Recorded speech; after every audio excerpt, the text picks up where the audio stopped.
Hello जी। जून 1947 bulletin of atomic scientist of Chicago के द्वारा डूम्सडे क्लॉक नाम की एक घड़ी तैयार की जाती है जो दुनिया के अंत को दर्शाती है। इन साइंटिस्ट का मानना था कि जब इस घड़ी का मिनट हैंड मिडनाइट पर आ जाएगा यानी 12 पर आ जाएगा तो दुनिया अपने अंत के कगार पर खड़ी होगी। एक नॉर्मल घड़ी की तरह ये घड़ी कुछ घंटे या फिर मिनट नहीं बताती, बल्कि यह बताती है कि दुनिया में कुछ बुरा होने वाला है, कुछ बहुत बुरा, कुछ ऐसा जो हमारे एक्शंस और इवेंट से पूरी तरह से जुड़ा हुआ है। अब हैरतअंगेज कर देने वाली बात यह है कि 1947 में जब ये घड़ी बनाई गई थी तब इस घड़ी के मिनट हैंड को मिडनाइट से 7 मिनट पहले यानी 11:53 पर सेट किया गया था, जहां मिडनाइट का मतलब था एक ऐसा समय जब दुनिया का अंत हो जाएगा।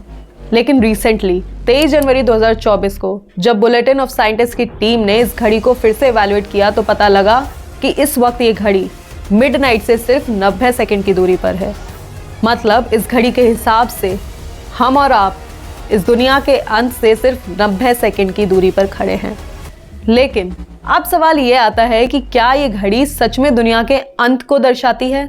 यदि हाँ, तो इस घड़ी को बनाने की जरूरत ही क्यों पड़ी?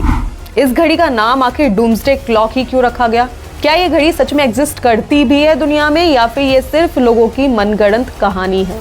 तो चलिए हम सब मिलकर डूम्सडे क्लॉक के अंदर छुपे इन रहस्यों को एक एक करके खोलते हैं और सोच समझ कर उसके सवालों पर गहराई से विचार करते हैं।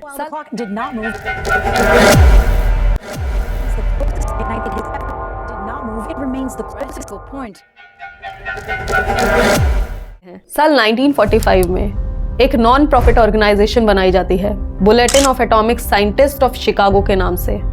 ये non profit organisation Manhattan project के साइंटिस्ट और एल्बर्ट आइंस्टीन के द्वारा बनाई जाती है।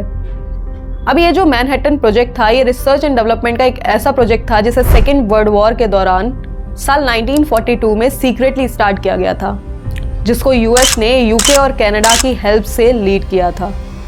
इसका पर्पस दुनिया के फर्स्ट न्यूक्लियर वेपन्स और एटॉमिक बॉम्ब को बनाना था।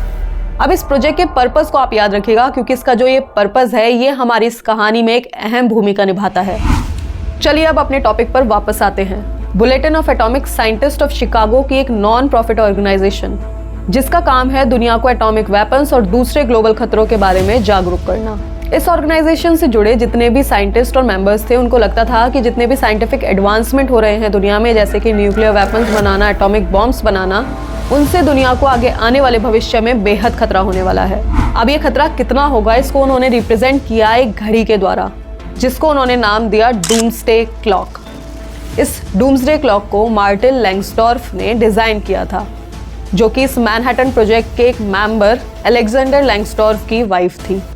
उन्होंने इस क्लॉक की सेटिंग मिडनाइट से 7 मिनट पहले यानी 11:53 पर सेट कर दी थी। अब आप जरा एक बार इस क्लॉक को देखिए, ये है डूम्सडे क्लॉक। इस क्लॉक को बनाने में एक खास बात ये थी कि ये क्लॉक पूरी क्लॉक का सिर्फ 1/4 पार्ट ही शो करती है, जो सिर्फ 9 बजे से लेके 12 बजे तक के बीच का ही टाइम दिखाता है। अब ये क्लॉक इस तरीके से इसलिए बनाई गई क्योंकि ये तब बनी थी जब दुनिया के अंत में से 7 मिनट का टाइम बचा था, तो पूरी क्लॉक बनाने की जरूरत ही नहीं पड़ी। अब आपके मन में एक सवाल आ रहा होगा कि आखिर ये 7 मिनट का क्या खेल है? इस क्लॉक की सेकंड आखिर मिडनाइट से 7 मिनट पहले की ही क्यों रखी गई? तो देखिए इसके पीछे 2 स्टोरीज हैं। तो पहली स्टोरी के अकॉर्डिंग जो इस क्लॉक की डिजाइनर थी मार्टिन लैंग्सडॉर्फ, उन्हें इस क्लॉक की डिजाइनिंग के वक्त इसकी जो सेटिंग थी वो मिडनाइट से 7 मिनट पहले की दिखने में काफी अच्छी लग रही थी, जिस वजह से उन्होंने यही डिजाइन बना दिया और इस घड़ी को मिडनाइट से 7 मिनट पहले 11:53 पर ही सेट कर दिया। तो ये तो थी पहली स्टोरी। वहीं दूसरी स्टोरी ये कहती है कि क्योंकि उस वक्त दुनिया के अंत में काफी कम टाइम बचा था, क्योंकि बहुत सारे न्यूक्लियर एडवांसमेंट बढ़ते जा रहे थे जिनसे ह्यूमैनिटी को काफी खतरा था, इसलिए इस घड़ी को मिडनाइट से थोड़ी पहले सेट किया गया ताकि लोगों को टेक्निकल एडवांसमेंट के हार्मफुल इफेक्ट से अवेयर कराया जा सके। तो इन दोनों स्टोरी से पता चलता है कि ये 7 मिनट की स्टोरी के पीछे कोई खास कारण नहीं था। लेकिन यहाँ मैटर ये नहीं करता कि इस घड़ी को 7 मिनट पहले क्यों सेट किया गया, बल्कि ये मैटर करता है कि वह अपने 7 मिनट से कितना आगे या फिर पीछे मूव कर चुकी है इन 75-76 सालों में। इस डूम्सडे क्लॉक की सेटिंग को इस तरीके से रखा गया था कि जैसे जैसे ह्यूमैनिटी के लिए खतरा बढ़ेगा या फिर जितने भी टेक्नोलॉजिकल और न्यूक्लियर एडवांसमेंट है वो बढ़ेंगे, तो इस घड़ी के मिनट हैंड को मिडनाइट के करीब कर दिया जाएगा और जैसे जैसे ये खतरे कम होंगे या फिर ह्यूमैनिटी के लिए खतरा कम होता दिखेगा तो इस मिनट हैंड को मिडनाइट से उतना ही दूर कर दिया जाएगा। लेकिन क्या हो यदि इस क्लॉक का टाइम मिडनाइट तक पहुंच जाए? ऑब्वियस सी बात है, ये वो समय होगा जब ह्यूमैनिटी को सबसे ज्यादा खतरा होगा, या फिर हम कहें कि दुनिया अपने अंत के कगार पर खड़ी होगी। सन 1947 से लेकर आज 2024 तक इस घड़ी के टाइम में टोटल 25 बार चेंजेस किए जा चुके हैं, जिसमें से इस घड़ी के मिनट हैंड को 17 बार 11:53 से आगे की तरफ ले जाया जा चुका है और 8 बार इस 11:53 के सेट टाइम से पीछे की तरफ मूव करवाया जा चुका है। और ये बताया जा चुका है कि ह्यूमंस अपने ही द्वारा बनाई हुई टेक्नोलॉजी से अपने विनाश के कितने करीब है। लास्ट 76 सालों में साल 1991 वो इकलौता साल था जब डूम्सडे क्लॉक का मिनट हैंड मिडनाइट से 17 मिनट पहले सेट किया गया था। सबसे ज्यादा डिस्टेंस 1991 में ही मिडनाइट से मिनट हैंड में देखा गया और इसके पीछे एक खास कारण था। उस साल कोल्ड वॉर खत्म हुआ था। यूएस और सोवियत यूनियन के बीच strategic arms reduction treaty sign हुई थी, जिससे इन दोनों कंट्रीज के पास जितने भी न्यूक्लियर वेपन्स थे उनको रिड्यूस कर दिया गया था, उनको बहुत हद तक लिमिटेड कर दिया गया था, जिससे लोगों को खतरा काफी कम हो गया था। लेकिन दुख की बात यह है कि साल 1991 के बाद से लेकर आज 2024 तक ये मिनट हैंड सिर्फ और सिर्फ मिडनाइट के करीब ही बढ़ता जा रहा है और उसके साथ साथ हम और आप भी दुनिया के अंत के करीब पहुंचते जा रहे हैं। साल 2007 तक डूम्सडे क्लॉक के टाइम में जो चेंजेस थे वो न्यूक्लियर और एटॉमिक वेपन्स के थ्रेट के बेसिस पर डिसाइड किए जाते थे, बट 2007 के बाद से इस लिस्ट में क्लाइमेट चेंज को भी ऐड कर दिया गया, क्योंकि क्लाइमेट चेंज एक बड़ा रीजन बनता जा रहा था जो ह्यूमैनिटी के लिए एक बहुत बड़ा खतरा था। अब यहाँ इस घड़ी के बारे में एक इंटरेस्टिंग फैक्ट ये है कि ये घड़ी नॉर्मल घड़ियों की तरह खुद नहीं चलती, बल्कि मैन मेड डिजास्टर को ध्यान में रखकर कुछ ग्रुप ऑफ पर्संस इसके मिनट हैंड को मूव करते हैं और इसे दुनिया के सामने लाते हैं। साल 1973 तक इस बुलेटिन के एडिटर मिस्टर रैबिनोविच डिफरेंट एक्सपर्ट्स और साइंटिस्ट की राय लेकर इसके मिनट हैंड को मूव करवाया करते थे, लेकिन 1973 में इनकी डेथ के बाद bulletin of science and security board के 18 एक्सपर्ट्स बुलेटिन के बोर्ड ऑफ स्पॉन्सर से कंसल्ट करके इसके टाइम को डिसाइड करते हैं और उसी के हिसाब से इसके मिनट हैंड को मूव करते हैं। जनवरी 2023 में डूम्सडे क्लॉक का मिनट हैंड अब तक के सबसे क्लोजेस्ट पॉइंट पर था, मिडनाइट से सिर्फ 90 सेकेंड की दूरी पर। और 23 जनवरी 2024 को इस साल फिर से bulletin of scientist of Chicago की टीम ने इस घड़ी के टाइम को इवैल्यूएट किया, बट इसमें कोई भी चेंज नहीं किया, यानी अभी भी दुनिया के ऊपर खतरा मात्र 90 सेकेंड ही दूर है। अब यहाँ ये जो नाम है डूम्सडे क्लॉक, ये अपने आप में एक बहुत इंटरेस्टिंग नाम है और इसके नाम का मतलब भी काफी इंटरेस्टिंग है। यहाँ डूम्स का मतलब होता है कयामत और डूम्सडे का मतलब होता है कयामत का दिन, यानी जब ये क्लॉक मिडनाइट पर आ जाएगी तो वो दिन हमारे और आपके लिए कयामत का दिन होगा, यानी सबसे ज्यादा खतरे का दिन। आपको याद होगा कि वीडियो के स्टार्टिंग में मैंने एक मैनहट्टन प्रोजेक्ट के बारे में आपको बताया था, जिसका पर्पस था दुनिया के पहले न्यूक्लियर वेपन्स और एटॉमिक बॉम्ब को बनाना।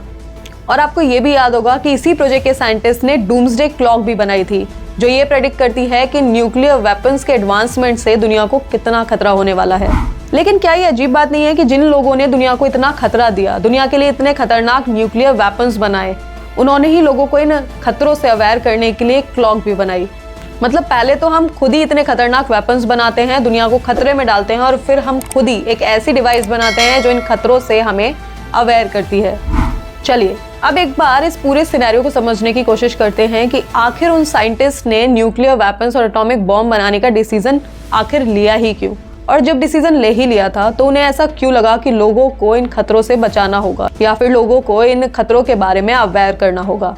तो आइए थोड़ी सी हिस्ट्री इसकी भी जान लेते हैं। 1 सितंबर 1939 जब वर्ल्ड वॉर सेकेंड स्टार्ट हुआ था, तभी से यूनाइटेड स्टेट्स एटॉमिक बॉम्ब बनाने के लिए अपनी स्ट्रैटेजीज तैयार कर रहा था, जिसके लिए उसने अपना एक सीक्रेट प्रोजेक्ट स्टार्ट किया, मैनहट्टन प्रोजेक्ट, जिसे उसने न्यूक्लियर वेपन्स और एटॉमिक बॉम्ब बनाने के लिए स्टार्ट किया था, जिसमें यूके और कनाडा ने भी यूएस का पूरी तरह से साथ दिया था।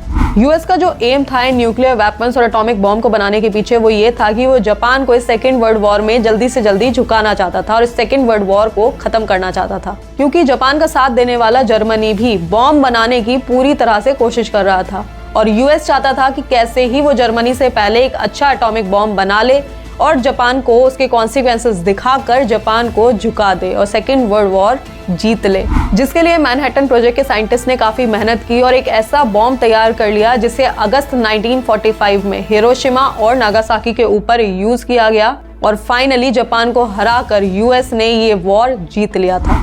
लेकिन हिरोशिमा और नागासाकी में इस एटॉमिक बॉम्ब के यूज के बाद लगभग 2.5 लाख से ज्यादा लोगों की डेथ हुई और कई सारे लोग लंबे समय के लिए फिजिकली डिसेबल भी हो गए थे।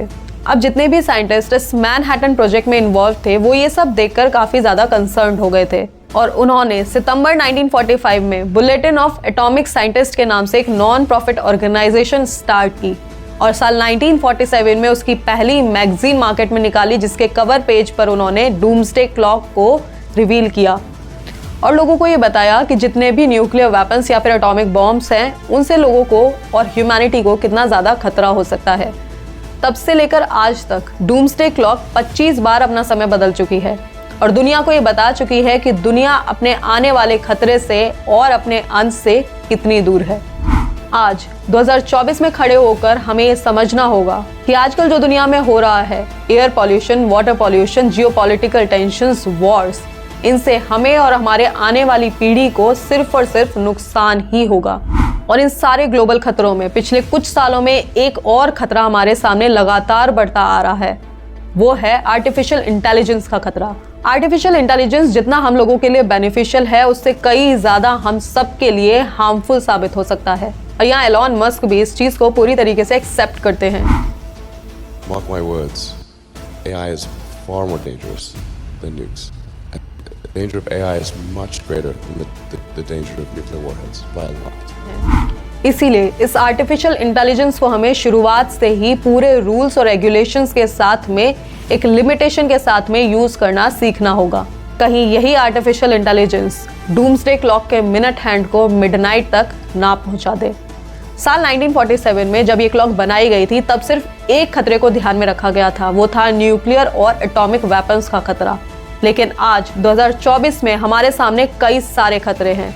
ओवर पॉल्यूशन का खतरा, क्लाइमेट चेंज का खतरा, पैंडेमिक का खतरा, वर्ल्ड वॉर 3 का खतरा और आर्टिफिशियल इंटेलिजेंस का खतरा। तो हमें और आपको मिलकर इन सारे खतरों का सामना करना है क्योंकि ये सारे खतरे नेचर ने नहीं, हम इंसानों ने बनाए हैं। खैर, इस डूम्सडे क्लॉक की वजह से एक फायदा तो है, इस क्लॉक की वजह से जागरूकता बनी रहती है। यह क्लॉक डिस्कशंस को बढ़ाता है, पॉलिसीज को इन्फ्लुएंस करता है और साइंटिस्ट और सपोर्टर्स को एक साथ लाता है जो एक बेहतर भविष्य बनाने के लिए प्रयास करते हैं। तो दोस्तों याद रखिए, ये साइंटिस्ट और मेंबर्स तो सिर्फ हमें वार्निंग दे सकते हैं, ये हमें सिर्फ वार्न कर सकते हैं, लेकिन इस क्लॉक को मिडनाइट से दूर ले जाने की पावर आपके और हमारे हाथों में है। ये एक याद दिलाने वाला टाइम है कि हम सबके एफर्ट से हम अपने लिए और अपने आने वाली पीढ़ी के लिए एक सस्टेनेबल फ्यूचर बना सकते हैं। आज की इस वीडियो में बस इतना ही और यदि ये वीडियो आपको अच्छा लगा है तो जरूर आपको राम मंदिर वाला वीडियो भी अच्छा लगेगा, तो आप इस लिंक पर क्लिक करके उसे देख सकते हैं। एंड यदि ये वीडियो आपने यहाँ तक देखा है तो उसके लिए बहुत बहुत धन्यवाद। Please do share this video more and more.